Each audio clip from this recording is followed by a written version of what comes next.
Welcome to Inspired Edinburgh, the home of powerful conversations. I'm Elliot Reeves, and my guest today is Tad Hargrave. Tad is a speaker, author, coach, and founder of Marketing for Hippies.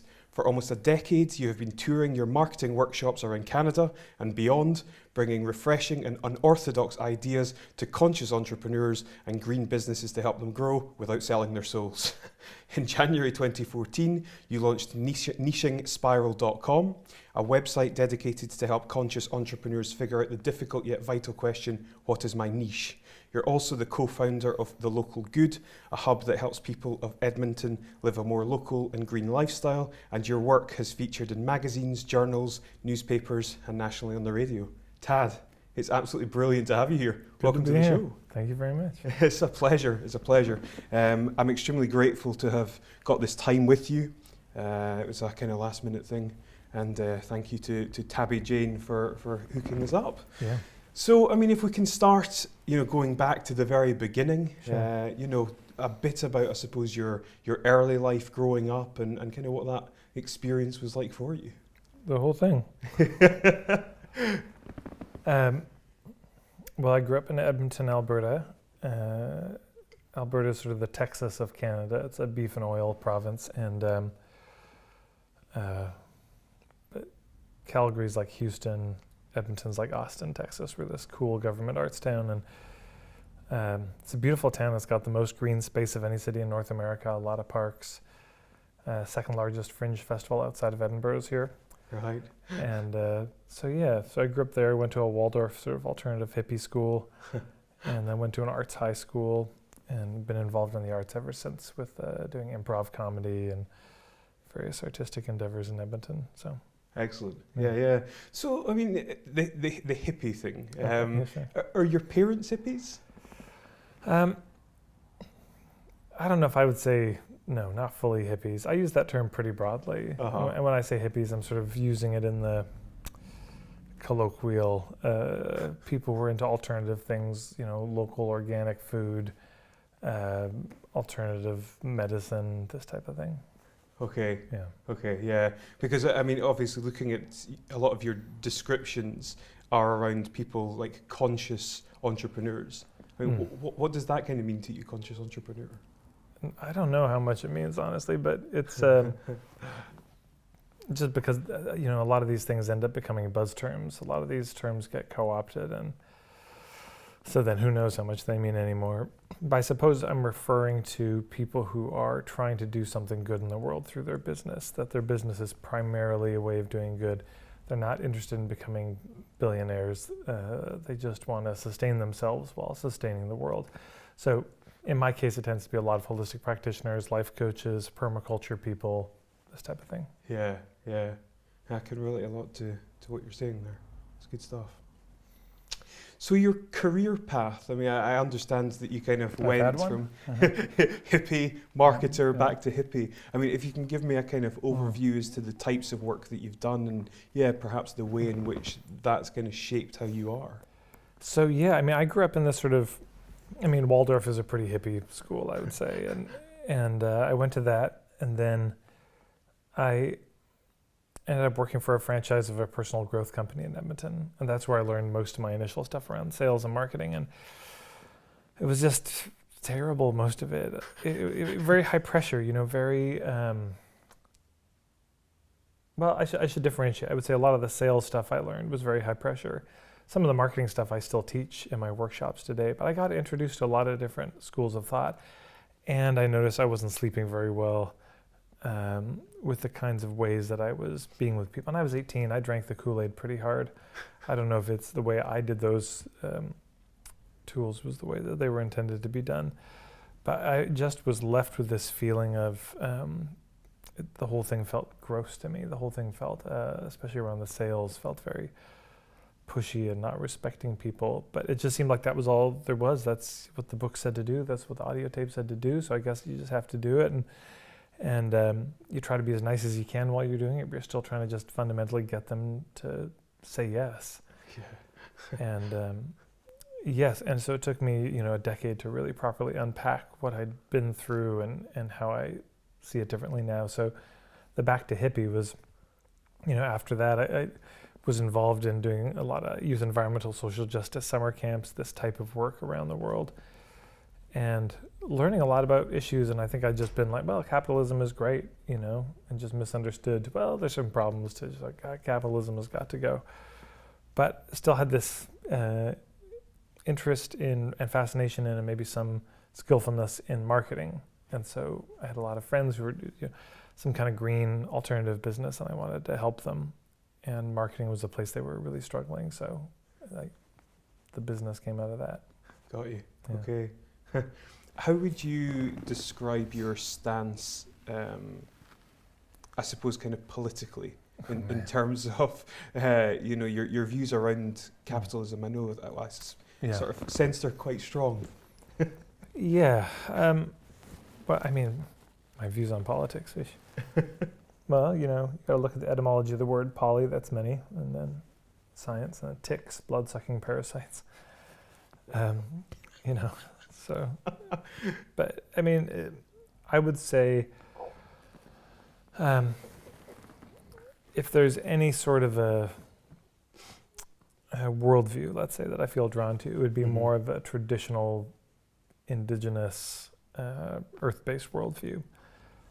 So I don't know if I identify particularly left or right or socialist, capitalist. I feel like, capitalism, you've got this elite group owning the machine. And socialism, the state owns the machine. And I'm questioning the machine itself and the existence of it. And so I guess that's where I'm at in terms of capitalism. And I do understand the irony. I'm teaching marketing, which is explicitly this capitalist endeavor. And I'm so critical of capitalism and I don't think it's been anything really but trouble for the world. And that's just sort of where we're at, is this, for so many of us, we're trying to undo or redeem something in the world. We're trying to make some positive changes, and we are still living in the system we're in. Mm-hmm. There's a certain need to pay rent, to get food, and you don't need money to do those things, but it does make it easier. So for a lot of people I know, they share a lot of my concerns, are critical in similar ways, and yet they're still in this system. And so I just feel like it speaks to the level of challenge that we're facing, is that we are simultaneously having to deconstruct one system, try to build some other systems, and sustain ourselves in the meantime. And that's just, it's overwhelming on the best of days, I think, for most of us. Mm-hmm. So, I mean, it looks as though marketing for hippies has, based on a lot of your teachings, it was born out of the fact that hippies have, I'm going to use the word unusual relationship with money. Sure. Or perhaps some sort of limiting beliefs or barriers around being able to actually, I suppose, earn money. I mean, what are some of the things that you therefore teach in your practices? Yeah, well, I don't know if I understand it as limiting beliefs. Okay.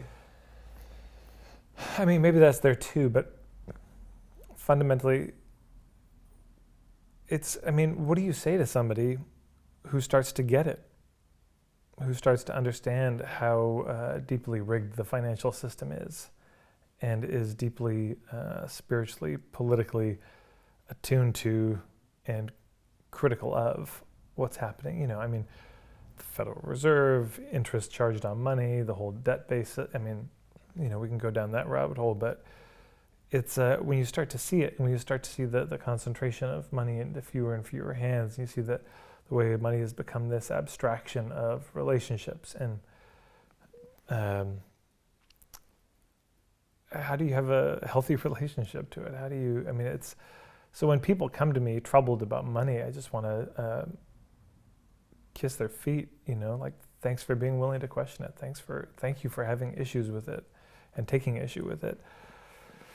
And of course but that's just difficult, because all those things are true. And yet, how do we sustain ourselves? And so, I don't know, limiting beliefs, but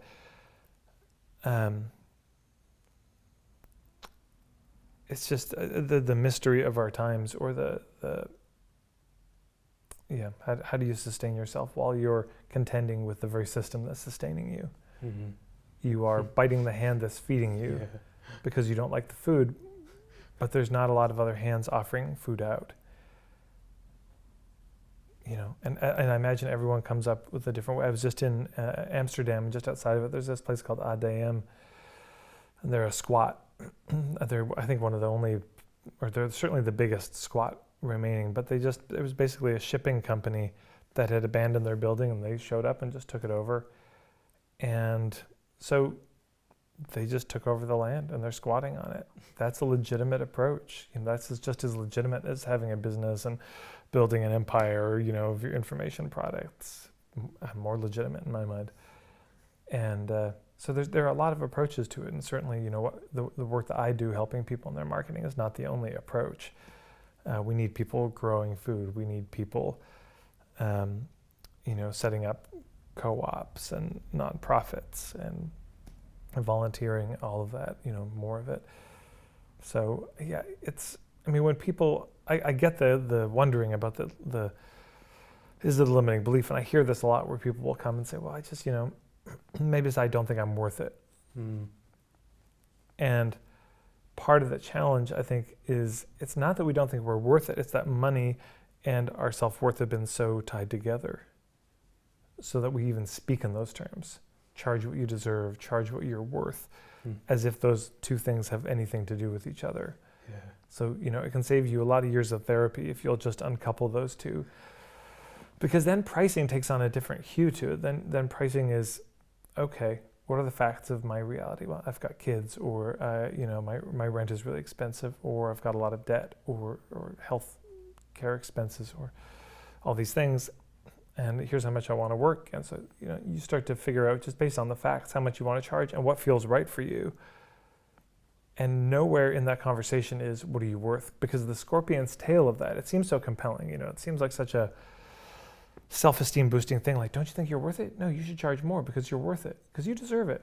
And you feel a little buoyed by that. And you're right, I'm worth it. And God bless the person who told me that. Until you're sitting in a workshop and then the pitch comes. $10,000 coaching program. Don't you think you're worth it? Don't you deserve this? Don't you believe in yourself this? The whole racket. And then you're caught because you think, oh God, well, I just said earlier, I believed in myself and I think I'm worth it. So if I don't do this, now I'm not worth it. And the whole thing is just it's a disaster. Yeah. Yeah, it's the kind of personal development Ponzi scheme. Yeah. Yeah. How would you describe your own relationship with money then? Lazy, careless. I don't know. There's a reason I don't run accounting for hippies, let's just say that. Oh, that's a great answer. So in terms of how hippies can market themselves better, and I suspect this probably applies to anyone at any level, it just happens to be your niche. What are the ways that people can market themselves better? Well, I think first of all, it gets to this question of how are we even imagining marketing, what the purpose of marketing is. Because if we look at the purpose of marketing as fundamentally about converting people, which is worth noticing how that word has been used in other arenas in history. But if we look at it as conversion fundamentally, and if we look at it as trying to get people to say yes, then you just get one answer to this question of what is marketing, what's effective. But if we look at marketing as fundamentally about getting people's attention, helping to establish, is it a fit or not for us to work with them, and then lowering the risk of them taking the first step, you get a whole other set of answers. So that's the first thing that has to be contended with, is this, because this is explicitly in most of the marketing and sales stuff I've come across, was the getting people to say yes. How do you know you've succeeded? People say yes, they bought. If they didn't buy, you failed. And that puts a lot of pressure on the whole arrangement. So if we can let go of that agenda, that we're not trying to get the sale, we're just trying to see if things are a fit, then marketing becomes about,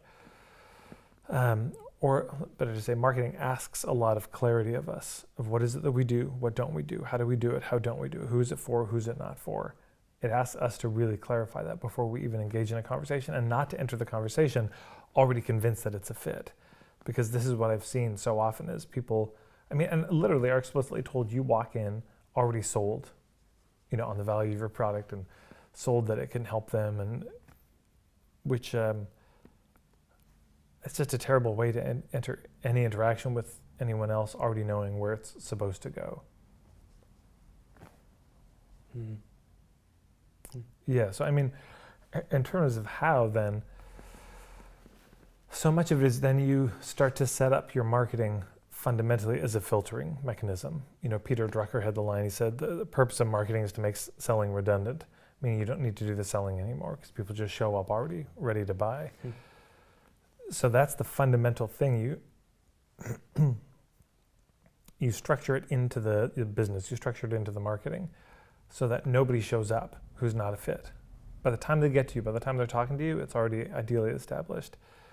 And then how do you do it? Primarily relationships and relationship building, but this gets down to really understanding your niche and who's it a fit for, who's it not a fit for, and the role that you want to play, because then you can start to say, okay, well, who's already connected to these people, or the kind of people who are interested in what I do, what else would they be interested in, and starting to build these relationships. So the silly but best example I know, is the little girl who sells Girl Scout cookies, and she sets up her stand of Girl Scout cookies right outside of the head shop that sells all the bongs and the paraphernalia for smoking weed, and sells out immediately. She's like, where do hungry people who want snacks hang out? Great, boom. She sets it up, and immediately so you start to think in this way instead of trying to get attention. It's like, well, where are people already putting their attention? And let me just go there. I can't remember who said it, but somebody was asking, if you had a hamburger stand, you could only have one competitive advantage. What would you want it to be? Oh, the best sauce, or be organic, or be raw, or be vegan, it'd be, all these things. And the fellow teaching us that, those are all fine answers, but the only answer that really matters is that you would have your hamburger stand right next to a really hungry crowd.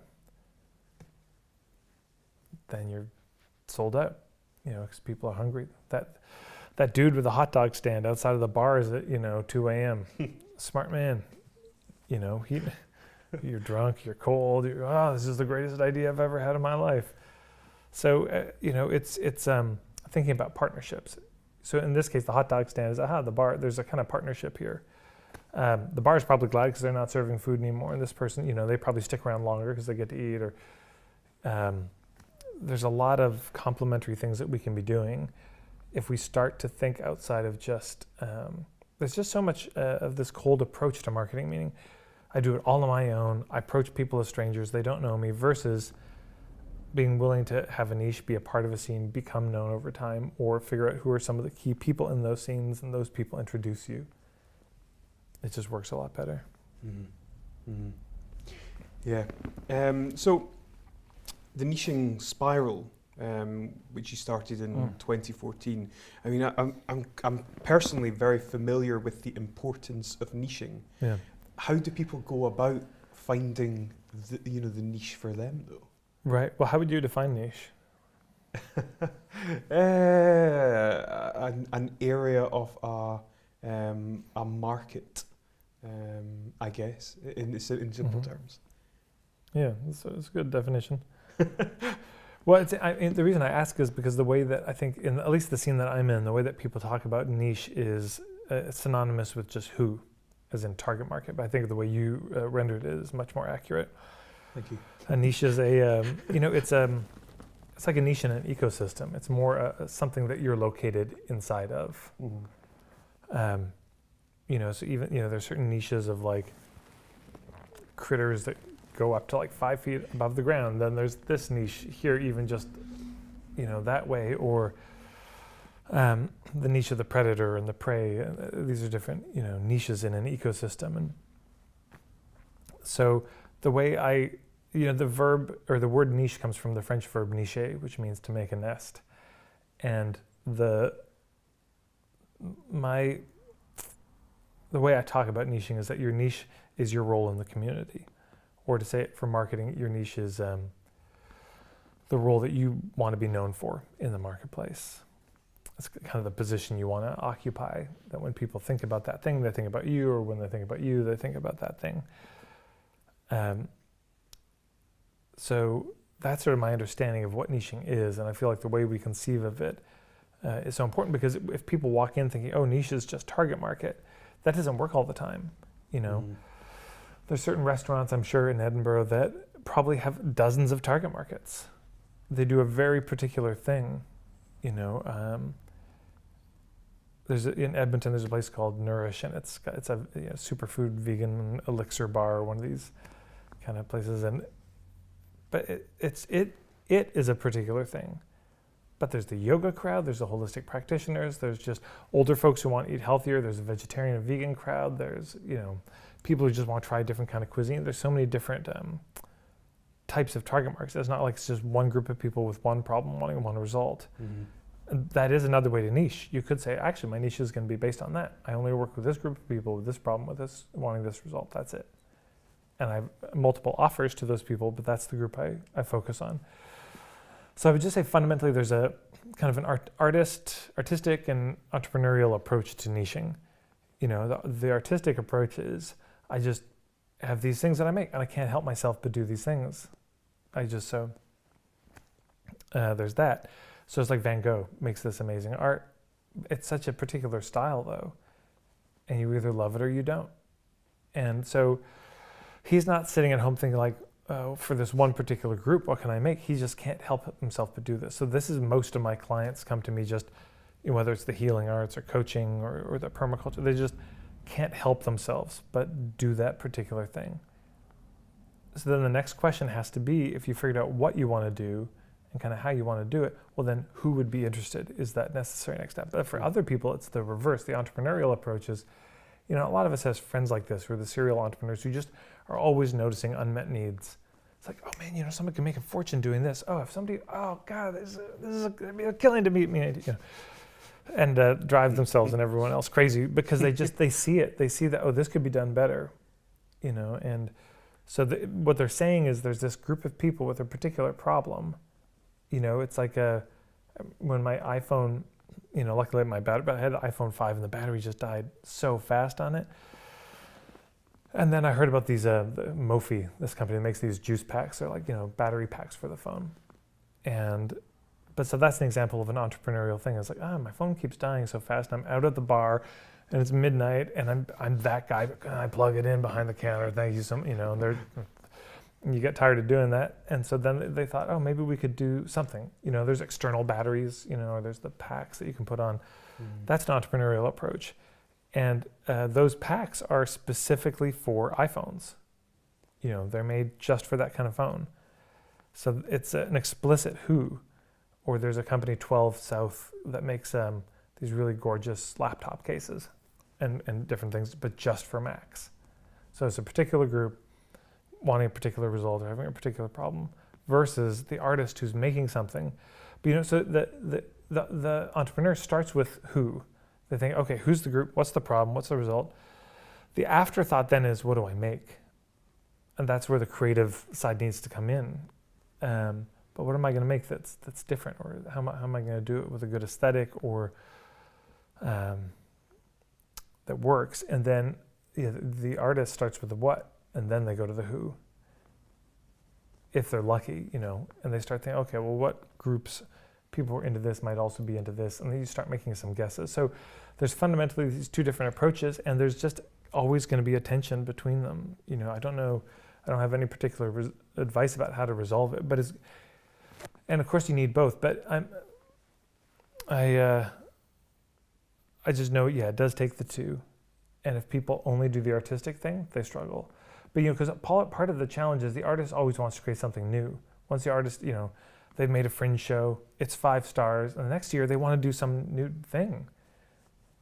And all the entrepreneurial friends are like, no, you should just do that show again. In fact, you should tour that show. In fact, you should franchise and get other people to do the show, and then you can make some money on it. That's the entrepreneurial mind at work.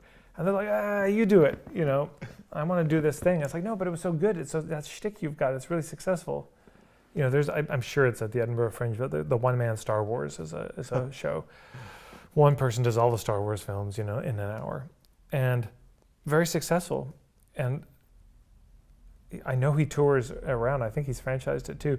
And there can be a soul-crushing nature to this, because it's so commercialized, and you're not getting to create anything new. So there's that. That's the proclivity of the artist. But the proclivity of the entrepreneur is that systematize and just, work it and franchise it. But there's not a lot of heart. So it ends up, I think, being back and forth for a lot of people. Mm-hmm. Mm-hmm. What has been your own approach to marketing yourself? Haphazard. Am I allowed a one-word answer?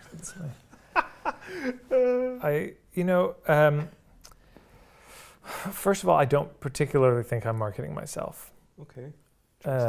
Just as a person. And I think, in fact, that's probably one of the reasons marketing feels so uncomfortable for people. There's a sense of, I'm marketing myself. Now I'm the product. And I don't think, while it's certainly true that one of the reasons we'll work with somebody versus somebody else is we like them or there's something about their personality. It's a hellish experience if you go to a networking event and you get asked to basically sell yourself. There are people who feel totally at ease doing that. Sociopaths. But it's also hellish to experience. It's a bad time for everybody to be sitting there while they're trying to sell them to you. So my understanding of it is there's sort of three things in marketing that have to be established. There's relevance, there's credibility, and then there's value. So the relevance is kind of the niche question of just, because people go to your website, there's about 3 seconds of, is this relevant or not? And if it's not, they're gone. So that in the headline and the images and the very first thing they've got to understand, is this relevant? Second thing is credibility, just do I trust you? Part of that is, do I trust you as a person? Are you a good person? That kind of thing. But there's also credibility. Do I trust that you could get me the result that you're promising, or you could solve the problem, or that this art I see you making, that you could make more of it, or all this. There's a kind of trust that happens. And then there's a value, and value is just a return on investment. I pay this much, I get this much in return. Is the value I get greater than the cost that I paid? If so, wonderful. So this is where crafting offers and, copywriting, all this comes into it. But none of that is about selling yourself. It's about having a clear niche. It's about, and in the credibility, so much of the credibility comes, I wrote a book called Point of View Marketing that delves into this, but it's not really selling yourself. It's not even that you're making it's just that you're sharing and making your case for a particular perspective. I think at the end of the day, this credibility piece, you're saying, look, you've got this issue. There's a lot of ways to address this issue. If I were you, this is the way I would go. So, for example, let's say you want to get healthy and you see a nutritionist. Well, there's vegan and macrobiotic and raw vegan and, Ayurvedic and the zone and you get the idea. There's so many different approaches or philosophies to food and to diet. So fundamentally, I think the first thing that we need to make the case for is like, look, whether or not you hire me, here's the approach I'm suggesting. And if people resonate with that approach, if there's a credibility with that, if they trust the approach, if they trust the point of view, the perspective, the philosophy, they're then open to your offers. But if you have relevance, they're like, you help the kind of people, I'm like this, You help people who have migraine headaches. Oh, well, I have migraine headaches, so this is now relevant to me. But do I trust your approach? Do I trust you? Do I trust your approach? Well, you seem a little slick, or that approach seems a little new agey. That doesn't make sense to me. Then no. But if, I like your approach. That totally makes sense. I've never thought about dehydration being about, I don't know, or migraines being about dehydration. I've never thought about that before. Sure, great. And then they're open to the offer. And if there's good enough value, they're likely to buy. Mm-hmm. But again, this isn't, so for me, I don't feel like I've been selling myself, but I do feel like what I've been doing over the past 11 years with this is articulating a certain point of view, a certain perspective, a certain understanding or approach to marketing. And certain people have resonated with that. and then wanted to work with me more.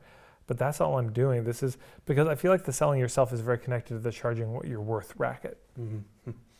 Because now it's about me and I take it personally. So if you say no, it's about me personally.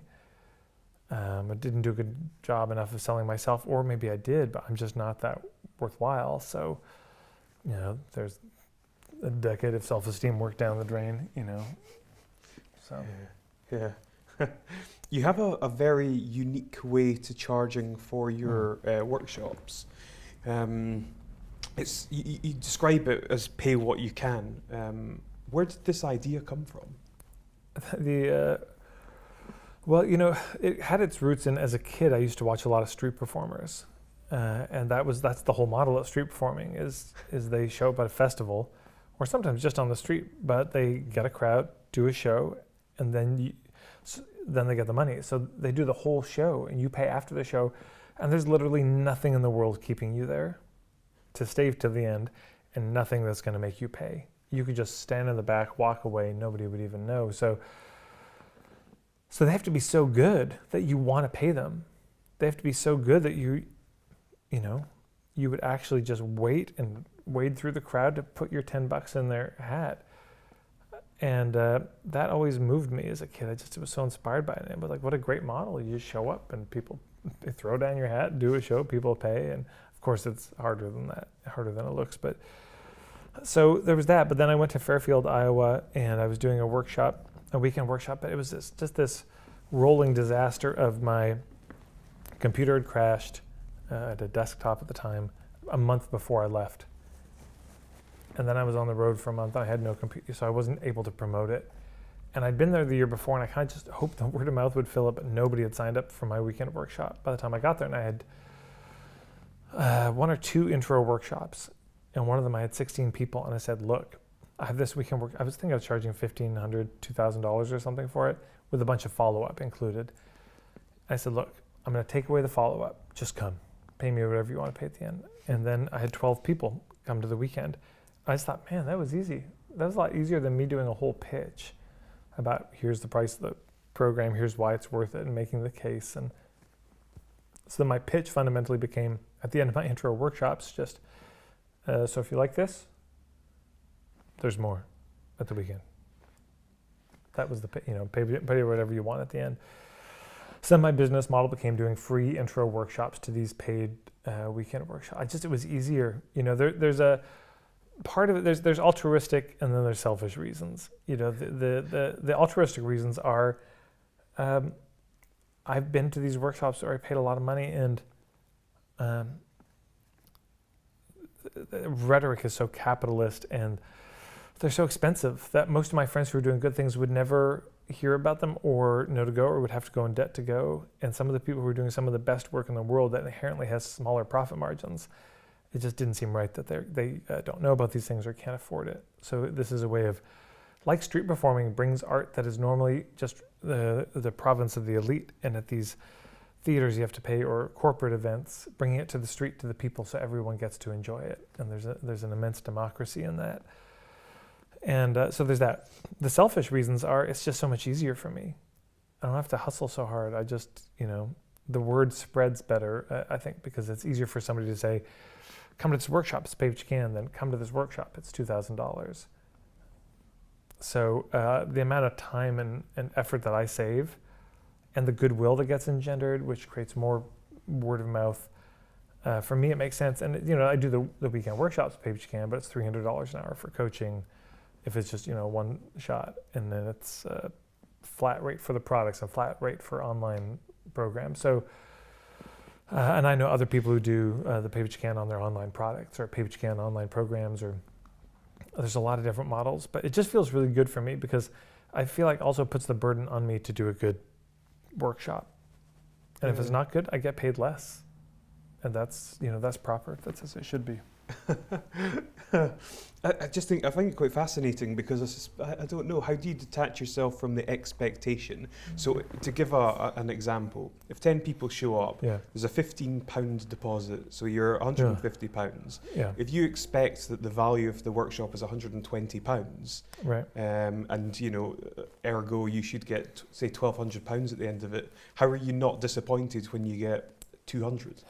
Because I don't think the value of the workshop's £120. I mean, I get what you're saying because, when people sign up, there's 3 options to pay. One is they can do a sort of a full payment of £120, and others a 3 pay of 40. And then the other one's the deposit plus the pay what you can. Almost everyone does the deposit and the pay what you can.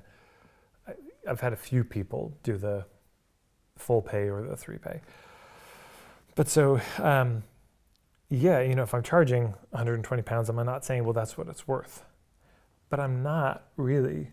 I'm just saying that's the amount, if I were going to charge a flat rate, that's the amount that would feel good to me. But it's not that I think it's worth it. Because how do I know what it's worth for you? I mean, you may already know all the content and leave being like, I didn't learn anything. So then what was it worth to you? Not that much.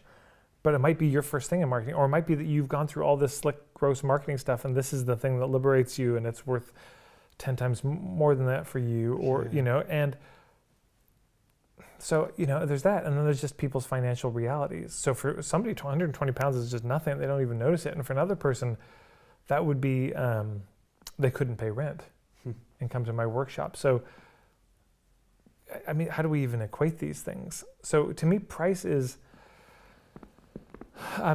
yes, at a certain level it is saying, I think it's worth this, but at another level, it's a decision you make of, what can I charge that would feel good to me? I don't know, maybe that is connected to our sense of what it's worth, but I don't have any sense particularly that the workshop is worth a certain amount. Now, the truth is, if nobody paid, if everyone just paid the deposit and nobody paid anything on top of it, I would have to stop doing the workshops because I couldn't afford it.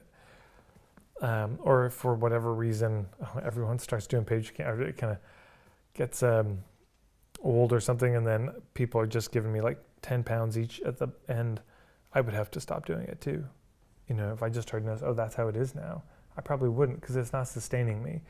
But this is always the question in marketing, these 2 questions of, how do you create a business that's both safe and sustainable? Safe for them to approach you, but also sustainable for you so you don't burn out.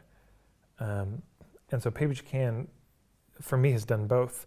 It makes it safer for people to approach and check it out, but it has also been sustainable for me. So I keep doing it. And the moment it becomes clear it's not safe for people anymore, or it's not sustainable for me, I would have to find some other way. Mm-hmm. Yeah. You're a very unique guy, Tad. It's just, I don't often get the opportunity to speak about the things that you talk about that much. It's genuinely extremely interesting. What are some of the experiences or events in your life that have kind of made you who you are? Boy, I don't know how much I want to get into it in a recorded interview. Okay. Yeah, some of these things are very personal, but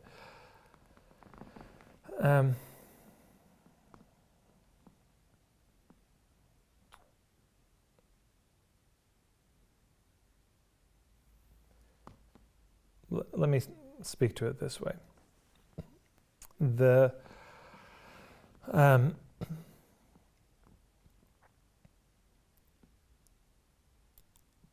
So much of what we imagine is normal is deeply cultural.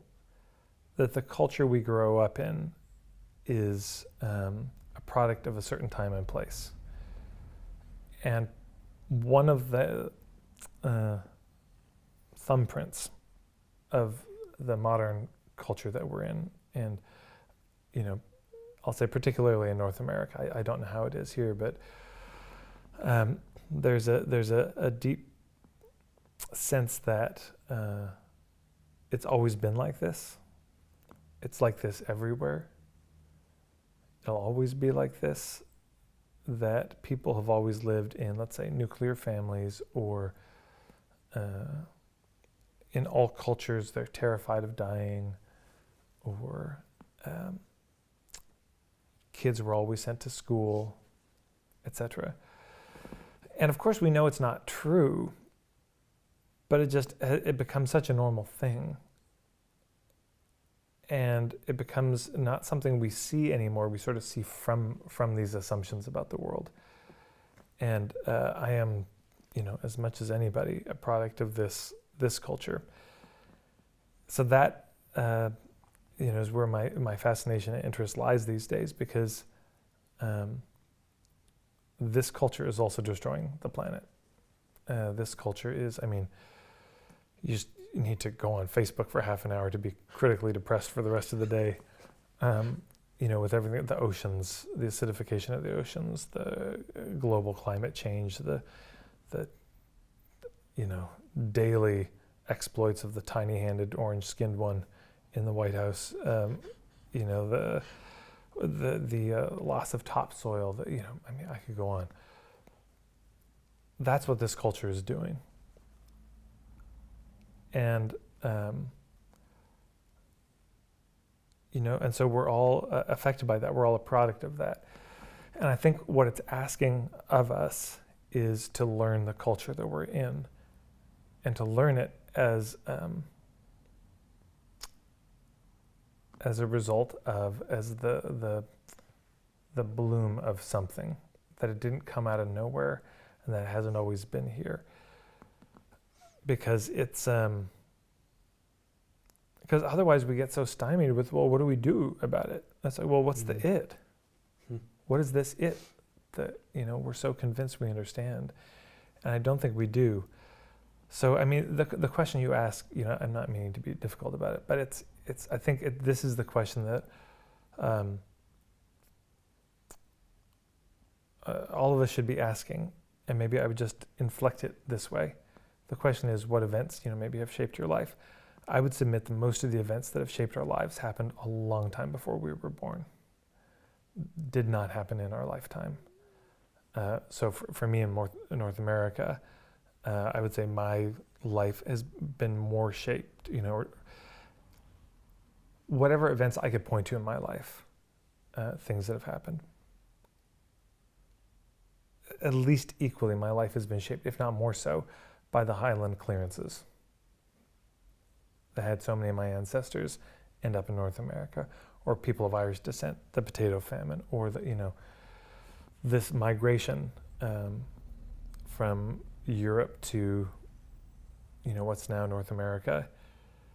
And certainly that's had more consequences, as much as any indigenous Native American could point to what's the things that have happened in their life, and I'm sure they have stories. How many of those stories are an outgrowth of that thing that happened when people who look like you and I arrived on those shores, running from something, and never stopped running, So, yeah, I guess that's what I would say about that. Okay. So I know that you have origins tracing back to being from, I suppose, Scottish heritage. Do you feel any sort of connection when you come back here? Yeah, and in some places more than others, and I still haven't been. It's Hargrave and Mackay mostly. So I still haven't really been to officially the old stomping grounds. So on my mother's father's side, Mackay from Melness up in the Kyle of Tongue. So I haven't been there, but I would love to go back. But yeah, certainly. Even taking the train in, just as I was taking the train, looking around, I could just feel this certain level of relaxation and home. And but then when I'm in Edinburgh, I'm in a big city. I'm in the modern world now. When I'm more in the countryside, that starts to feel more like probably something my ancestors would have lived and understood. This Edinburgh feels, I was at Amsterdam and London. It's beautiful cities, and God, it's just most of the buildings in this city are probably older than my country of Canada. At 150 years old. So there's that. There's something staggering about seeing the age of these things, and there's something very familiar about it too, of like, oh yeah, metropolis. I understand this. I've lived in this most of my life. It started here. I mean, you've been metropolizing much longer than we have in North America. So, so I would say some places more than others. Mm-hmm. Mm-hmm. I suspect on some level this question has been inspired by Jacques Fresco and the Venus Project, but if we were to set up life again on another planet and you were leading it, what would it look like? How would that planet operate and what would it look like? I hate that question so much. Seriously? Yeah. Because, there's so many presumptions. I mean, first of all, I wouldn't be getting on that ship to another planet. I guess maybe if that was the only option. But just the fact that we're even considering it says something about the priorities, of why aren't we fighting like hell for this one? Why are we allowing this planet to be destroyed? Why are we even starting to make a plan B? What if we were to take all of that effort and put it into, It also has certain assumptions, I think, about time in it, that time is this linear progression, and from past to the future. And within that, there's a certain assumption that with that moves, there's a kind of evolution of a caveman to Captain Kirk. We start out with the clubs and the mastodons, and we end up traveling space, in starships, getting warp drive, promising not to interfere with other planets, but we do anyways. And that's normal. And that's what's supposed to happen with humans is we're supposed to travel around the universe and, colonize every place that we find and terraform it and turn it into something else. And I just so deeply disagree with that characterization of humanity, because that's what justifies everything that we're doing. It's like, well, yeah, it's bad, but that's our destiny, is to colonize, is to go and to travel the stars. But as near as I can figure, this is home. I mean, they have enough trouble with astronauts keeping them healthy in space for 6 months. They stay up there for a year and a half. They get health challenges that don't go away. There's a magnetic field on Earth that is perfectly tuned to our bodies. It has to be replicated when they make these, So there's we're built, not built, what a terrible way to say it. We grew out of this planet. We're just as indigenous as all the, the waves and the wind and the flowers and the tree. We're so much a part of this. So the notion that we could extract ourselves from here and just put ourselves somewhere else, I just don't know if that would actually work. I mean, just in every sense of that. And it's also this idea of home, I don't know, this planet feels like our home. So I could be wrong. Maybe the future will prove me wrong, but I would rather take all the wind that's in me and spend it on working for this planet being sustained, rather than how do we escape if we need to. So what do you feel is your purpose in life? I don't know. I mean, there's sort of glib answers I could give. One of my colleagues, Mark Silver, talks about, the Sufi understanding is it's the same for everybody, that, it's just to open our hearts wider and wider. I think it's beautiful. I don't know if I resonate with that. I also don't know if maybe part of where I would meddle with the question a bit is that there's one purpose that people have, and that's it. That maybe there's multiple, purposes, and that it strikes me as a funny thing that there's so many conversations about our purpose, but do we understand the purpose of humans, period, on the planet? Do we understand the role that humans are supposed to play? Which is, it seems to me, one of the primary questions that indigenous cultures have contended with, including our own ancestors, this question of why are humans even here in the first place? And any answer I can give has to be nested inside of that. It can't be this, isolated answer of, the shit I hear of, my purpose is to impact 10,000 people, around this issue, or, maybe, and God bless them if it helps some people, but it feels like there's got to be a deeper contention with, what's the role of humans? And I think part of the reason I bring that up is because I feel like it's in modern Western culture so utterly uncontended with. But then we just want to jump to, but what about me? And then there's this culture of individualism and me, and what's my purpose and what's my special role in this world? And the much bigger questions haven't even been looked at, or are willfully ignored because I'm special and I'm different and I want to have my unique thing. So I still feel like I'm sitting with that first question of why are humans still here? If I make any progress on that, then that next question starts to make more sense. But also, I don't know if we get to know that in our lifetime. I don't know if that's for us to figure out. It's probably because another way to ask that question be kind of what is the almost like the meaning of your life, or what's but the meaning of our lives is primarily not in our hands. It's primarily in the hands of other people. That's the reality of it. What does your life mean? Well, it's not up to you, especially once you die. The meaning of your life is entirely in everybody else's hands. So I just don't know if it's really up to me to even determine. I can tell you what my interests are. I can tell you what I'm doing with my life, the things I'm drawn to, or the things I think I'm good at. But it could be that the purpose of our life is to be a warning for other people. That wouldn't be bad, but some people, they live their lives in such a way that the primary remnant of it, is going to be don't live your life that way.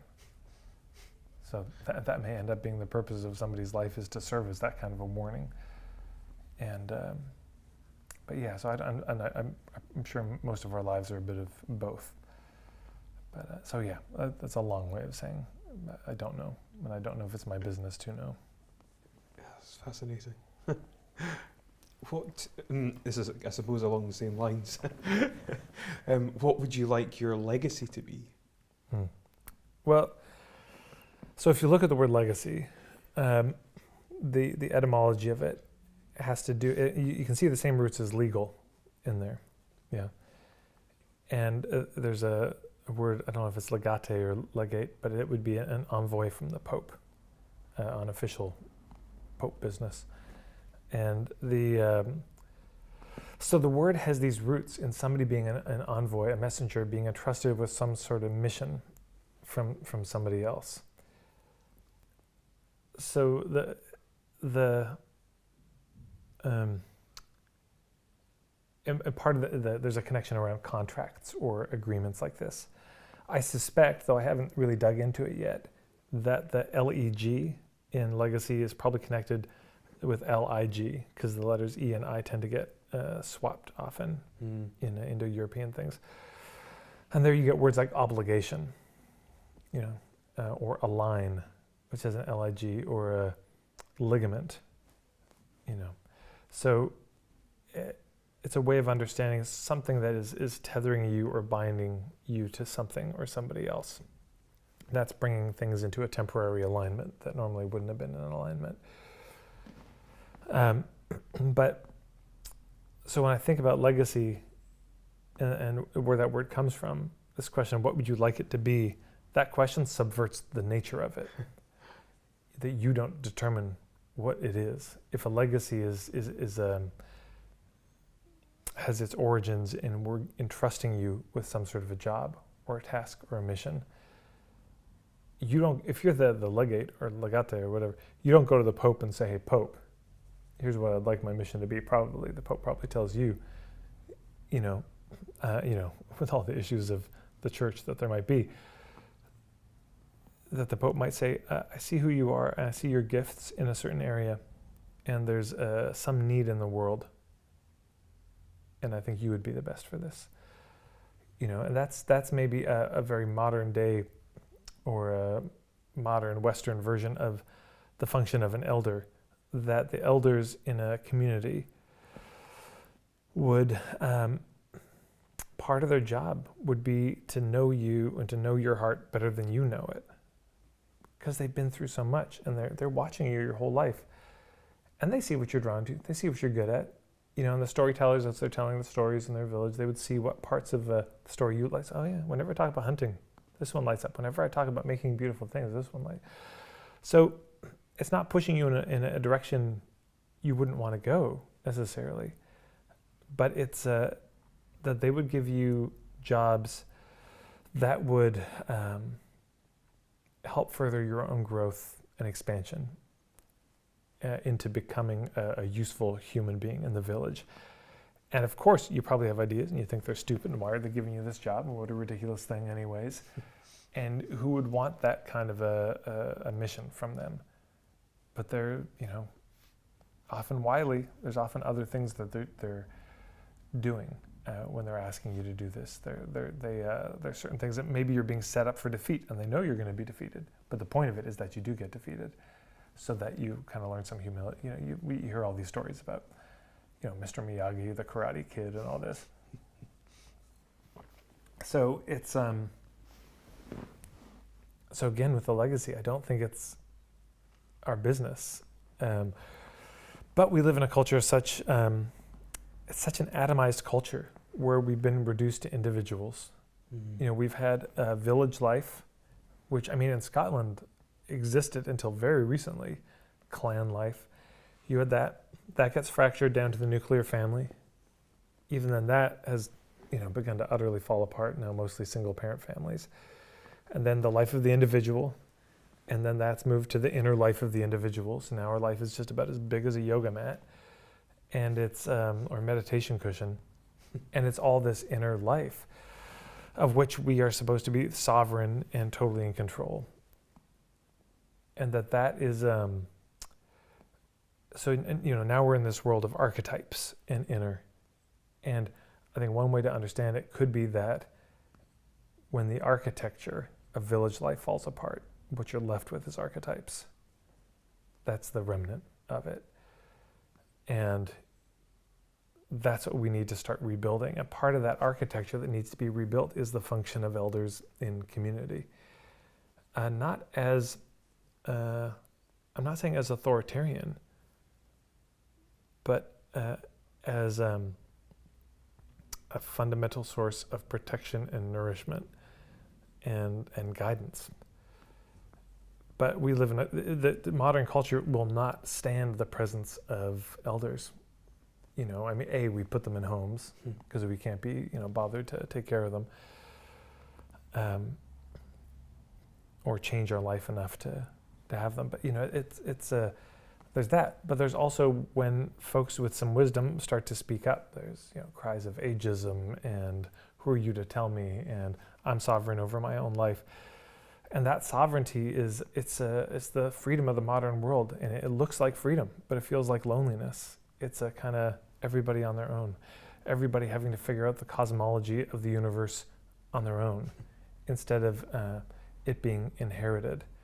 I just read this book called On Trails, not on trails, but paths. And it talks about how, most of the roads, and I'd say certainly, I bet you'd find it true in Edinburgh, most of the roads were originally just walking trails. And most of those walking trails were created by animals first. So, animals walk them because they know how to get from where's the food to where's the water and all this. And then humans start using them too. And humans make some of their own.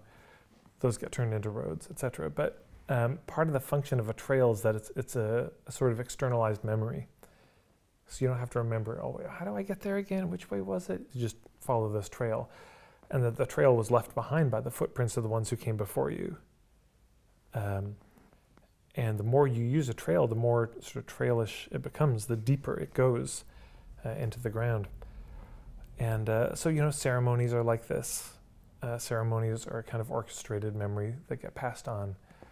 And it's not lost. I mean, in the etymology of the word trail, you've got this TRA at the beginning, which in Indo-European, the letter T at the beginning speaks to like a journey of light, sort of above, beyond, sort of this sort of thing. And then the R is it's kind of this river, like movement, river or ritual or rhythm. And so the word tradition is like this, the TRA plus, I think it's like trahari or some verb that basically means to pass on.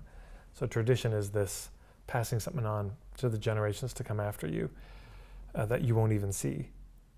And part of that are the customs, the stories. So, in Highland culture, you've got all these songs, the folk tales, the big stories, the Finian cycles, tunes on instruments, and the step dancing and the country folk dancing, and you've got all this that you got to be held in some community. And in Highland culture, it's certainly true, that people I think would have identified primarily as being a part of a clan and then an individual. Mm-hmm.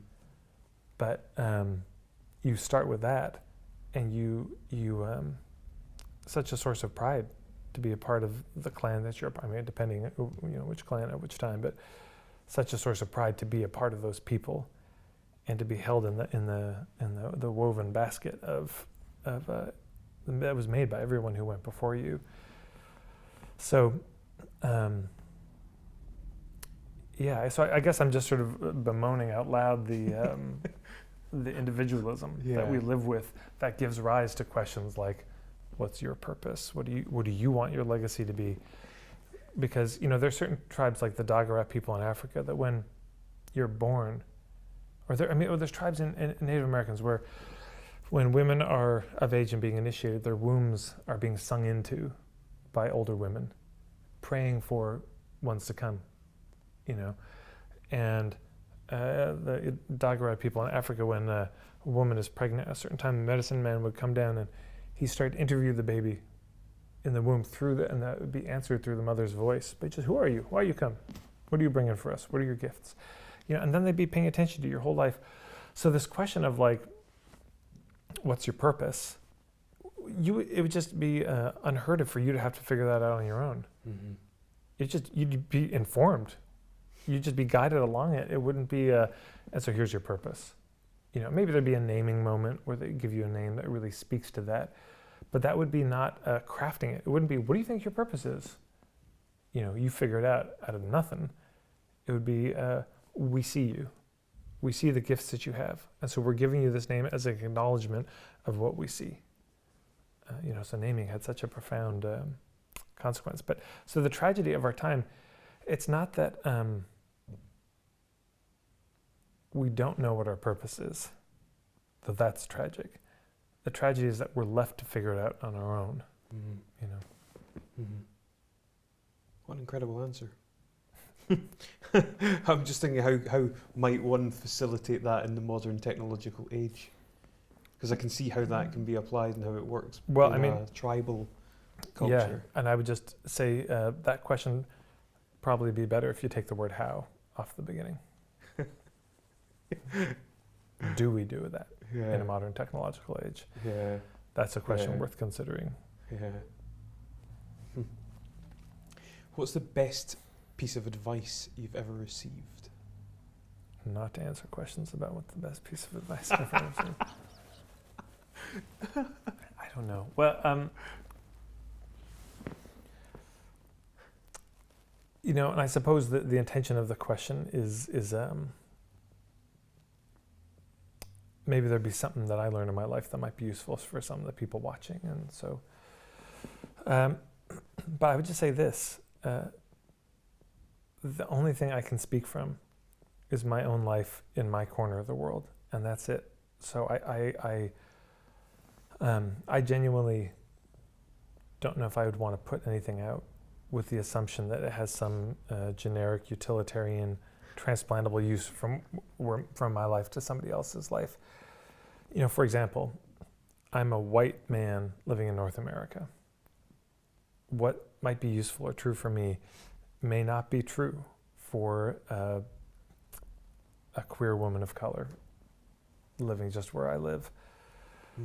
And this assumption that there's something I could say that's so helpful and universally true that could be applied anywhere is part of the trouble of these times.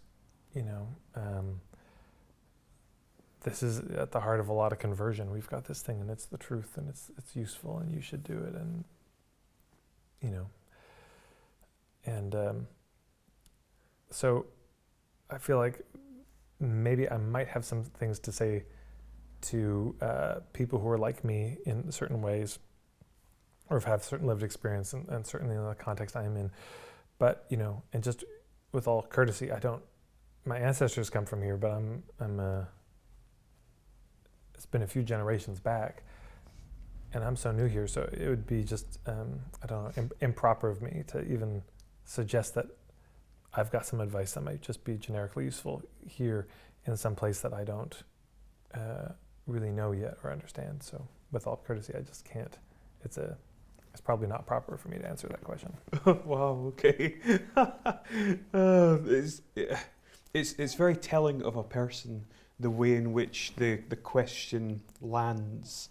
And with you, you really kind of analyze the question and the true meaning and the essence within the question in such a deep level, which I think is a really quite incredible thing. Thank you. And maybe if I could just word that a little differently, I don't know if it's essence or the true meaning, but what I'm trying to be attuned to is, what does the question do? What are the consequences of asking that question? And trying to wonder what begat that question? Where does the question come from even? Yeah. It's like I was saying earlier when you were saying what are the life influences, and most of them happened. Most of the things I think that would lift up some of these questions, in particular phrasings of them, it's so deeply cultural. And so this is something I'm wondering about a lot is, how did it get to be this way? How did we end up where we are with all these things that seem like such a good idea that are happening at the cost of so many? This question is not dissimilar, but relates very specifically to yourself. If you had the opportunity to speak to your 20-year-old self, what would you say? Okay.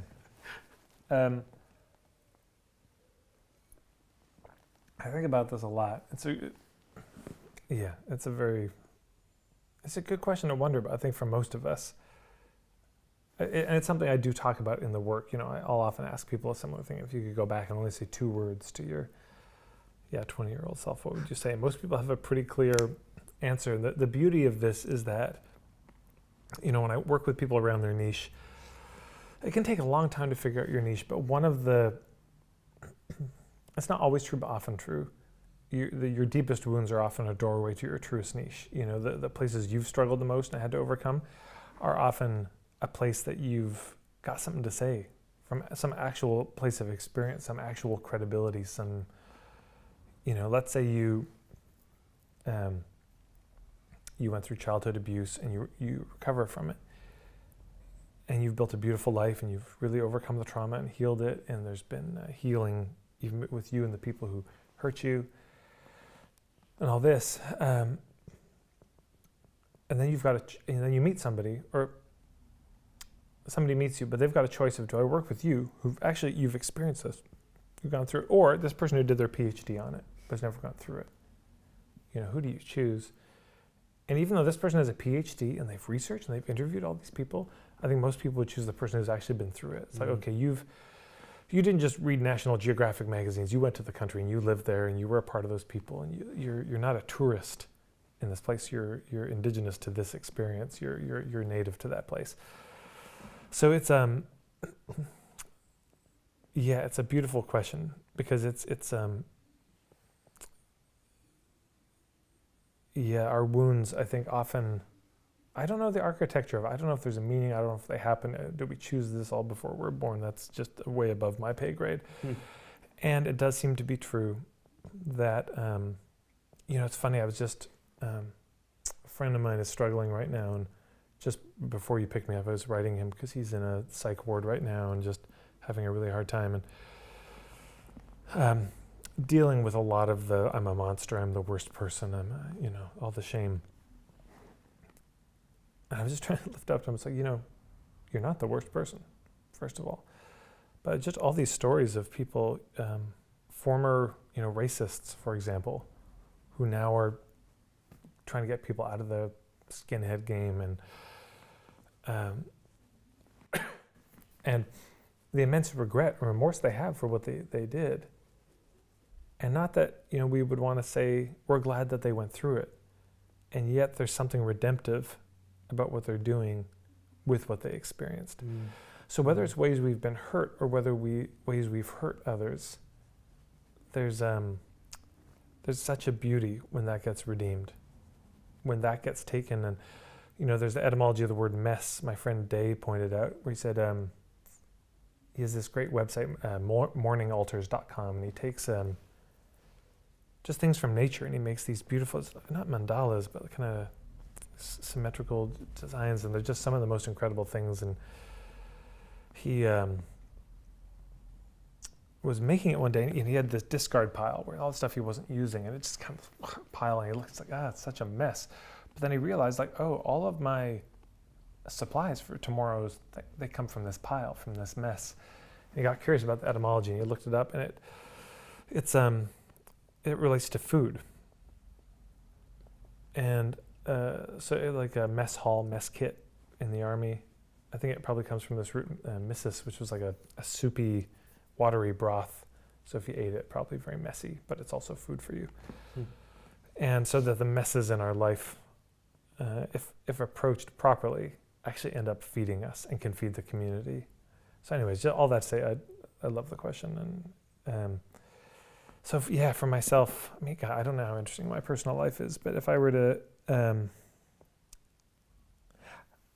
part of it is I don't know if saying something would actually do it, would have changed anything. Because I'm sure other people probably said the same things to me, and, I just don't listen because I'm 21 and I know everything. And like you're supposed to, when you're 21. But here's what I'm aware of, is that at 21 years old, I was deeply in need of the presence of grounded older men, and they were not there. Not in my daily life. There were some extraordinary men that I did meet that I knew, but just didn't always live with them or have time, or maybe frankly wasn't open to it or available for that. But that was absolutely needed in my life, and I think the life of a lot of young men who are growing up who just don't have that for all the reasons. So if there's an absence, if there's a poverty, not something that wasn't said, but something that wasn't there, that was certainly it. Okay, the last question's a big one.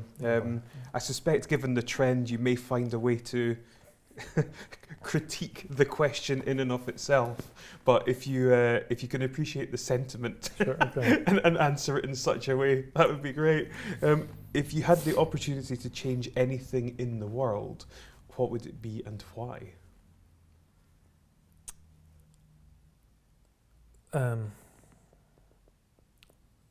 The notion that there's such a thing as the world. Wow. That, again, I feel like this is one of these just spells of the West, is that everywhere is the same. It's the same everywhere, that there's this one world, and that's what we're supposed to be moving towards, is just this, there's this fellow, Bruce Lipton, I don't know if you know his work. I do, yeah. So he wrote this book, The Biology of Belief, and one of the mind blowers, and I don't know much about science, so perhaps other people disagree with what he's discovered, but as a cellular biologist, he realized, it sounds like others realized too, that the nucleus wasn't the brain of the cell. It holds the DNA, but it's not in charge that you could remove the the nucleus in the cell just keeps doing its thing for quite a long time. Versus if you remove the brain of anything else, it's over. Mm-hmm. And that they discovered that the skin of the cell was the brain, or the closest, that's what seems to dictate what it does. And so if you put a cell in a neutral wash, it just doesn't do anything. It just sits there. Put food in, it moves towards it. Toxins, it moves away from it, and that sort of thing. And so the fundamental understanding is that the cell is just constantly responding to its environment. And so, of course, his premise in the book is, with the biology of belief, is that if you stressful thoughts, I think the way he talks about limiting beliefs, or certain ways of looking at the world cause stress in the body, and that stress creates certain hormones and biological, just physical responses that then, your bloodstream gets flooded with this hormone that your cells then respond to, and thus certain diseases can start to appear. And so that even just by changing your belief, you're literally changing the medium that your cells are in. But the thing that's of interest for me in this question is that functionally this is what cells are always doing, just always responding to their environment. Mm-hmm. And I think that's what life does. And so that the movement of life is always this, more diversity. I mean, you take any ecosystem, leave it alone for 100 years, you come back, and it's just so much more diversity than when you started with it. As long as they had some sustainability, other creatures come in, they start attracting other things, and all of a sudden you've got the birds are eating the seeds, and then they're, letting them go over here, and then now there's another and more. So, in the Amazon basin, you hear scientists talk about the obscene level of, not obscene, but remarkable level of diversity there. So that's the movement of nature. But the movement, when you hear people talk about evolution often, not scientifically, but spiritual evolution, there's this motion. That this is what we're all moving towards. And you call it heaven, you call it nirvana, you call it the singularity, you call it, whatever you call it, one world government. There's this. And the assumption that that's proper, that that's how it should be, that we should be just moving towards oneness constantly. To say it another way, the elimination of diversity. No more diversity in the world. We're all just the same. And so the notion of even one person being asked to make a decision, but how many times have we seen this go wrong? Where the well-meaning Westerners come in and dig the well, but then the people don't know how to maintain the well. It's like, oh, but we did this thing that we thought would be helpful for you. I mean, how many times have good intentions gone completely the wrong way because the locals weren't the ones empowered to make the decisions themselves? How many well-meaning white people go into communities of color full of yes, I want to help you, I'll be the white savior, and if there's any cry from particularly women of color in these times, which are voices I think have to be listened to, is that when we're talking about issues that affect them the most, they need to be the ones in positions of leadership around how it gets handled. Why are we coming in and telling them what to do? So I mean, I suppose that's the thing I would want to change is let's not imagine that there is this thing called the world. Martin Shaw, a storyteller from Devon, talks about, he's like, I'm not in love with the world. I'm just in love with the place that I'm from. That the world is this abstraction. It's just too big. Mm-hmm. But you can love the place that you live, and deepen that, and allow yourself to be tethered to it, and work to redeem that place. Sometimes people have asked me, what should people of color do, let's say around cultural appropriation? And I'm just like, I have no idea. It's not my business. My business is to talk to white men in particular about these issues. That's my job. And maybe to encourage white men to be listening to the voices of women of color. And but this idea of the world, I think if we start to look at where did it even come from, that we would imagine that there is such a thing as the world. one place, this, and I get it, probably astronauts, you start to see it and it is, it's one planet, but within that it's just this immense diversity of culture and so if you go, it's this last piece, I read a piece, it was called The Mystery of the White Man, and it was written by a couple of Aboriginal folks from Canada, Cree I think, and they were talking about one of the differences. They said when the white man comes into a place, they get very busy and almost agitated, kind of adjusting everything. They would come in and they just have to move everything around until they kind of collapse in exhaustion or until they figured it out. So when the Indian, as their language in writing it, comes in, that they get very still, and it looks like they're frozen. It looks like maybe they're scared. They get very still. But what's happening is they're observing. They're paying a lot of attention to what's appropriate here, what's proper here, what should I touch, what don't I touch, how do I be a good guest in this place? There's a lot of observing, and then slowly they kind of start moving. And so that would be my hope, and particularly for white men in this world, given the history of white men at this particular point in history. At least in my corner of the world, again, but would be to conduct oneself as a good guest if you're going to be in some other place, not to imagine or, we've got this solution that's going to work for the world, and let's. Anytime I see these things like these huge concerts or let's just all meditate or pray in this particular way, as if the one size fits all solution that we could just transplant it everywhere, and everyone wears these T-shirts, and everyone will do this one thing. They don't seem to work, and I don't know if they're particularly respectful of the places they get imported to. So, another incredible answer. Wow, this has been a really fascinating insight into the inner workings of your mind, right. Which I have to say are incredibly interesting. And I've genuinely loved speaking with you. I didn't know that we were going to get this, but this is, I'll enjoy watching this back. All right. Well, thanks for having me. It's an absolute pleasure, Tad. Thank you so much for your time and for being a guest. Yeah. Brilliant. Thank you. Cheers.